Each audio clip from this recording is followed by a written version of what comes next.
C'est l'heure du coup de patte de Nadia Dame. Nadia, aujourd'hui nous sommes dans le studio d'Europe 1, mais peut-être que demain, nous ferons de la radio en direct de notre lit. Ouais, ou de notre salon, peu importe, mais c'est effectivement un point de la réforme du Code du travail qui est mystérieusement passé inaperçu, parce que le gouvernement envisage d'encourager le télétravail en lui offrant un cadre juridique plus sûr. En tout cas, il est prévu que le salarié puisse demander à travailler de chez lui et l'employeur sera tenu de justifier son refus.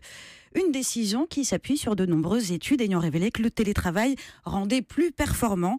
Et sur une étude réalisée par moi-même qui révèle que le télétravail permet de faire des siestes en slip devant toute une histoire en mangeant du tarama à même la barquette. Oh non. Reste que le télétravail représente en effet un nombre considérable d'avantages, flexibilité des horaires, confort de travail, moins de déplacements, mais surtout, travailler à la maison, ça veut dire pas de collègues pénibles qui te montrent des photos de ses gosses alors que t'en as rien à foutre. Pas de cagnotte pour offrir le cadeau de départ à la retraite de Gérard alors que t'en as rien à foutre. Pas de Raphaël Enthoven qui tient absolument à t'expliquer devant la machine à café la différence entre essentialisme et existentialisme alors que t'en as rien à foutre.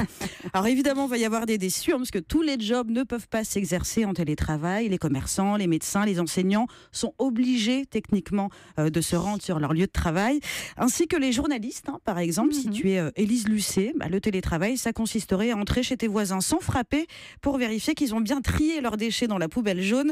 Patrick Cohen non plus ne peut décemment pas présenter le 7-9 d'Europe 1 depuis son lit, même si ça m'excite un peu.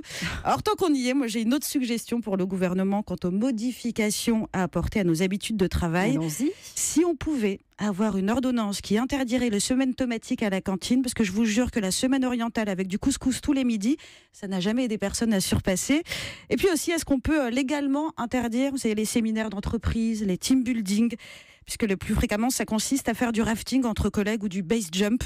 Alors, à quel moment avoir un CDI, ça consiste à risquer de mourir comme une merde écrasée au fond des gorges du Tarn? Allez, je vous laisse, c'est la semaine italienne à la cantine d'Europe 1, je vais aller faire la queue.